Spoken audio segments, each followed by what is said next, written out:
Psalm 46:10. Be still and know that I am God. I will be exalted among the nations. I will be exalted in the earth. Hello, friends. My name is Cecilia, and today we'll be reading Revelation 17:1 through 5.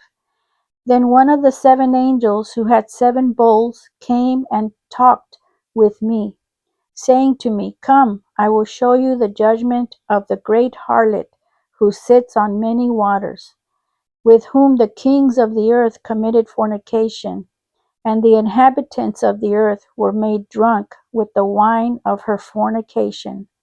So he carried me away in the spirit into the wilderness, and I saw a woman sitting on a scarlet beast, which was full of names of blasphemy, having 7 heads and 10 horns.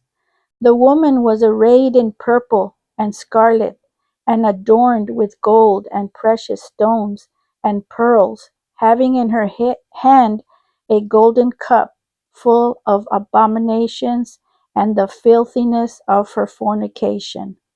And on her forehead a name was written, Mystery, Babylon the Great, the mother of harlots and of the abominations of the earth. Glory to God. May your will be done, Lord. Have a joyful day and be at peace.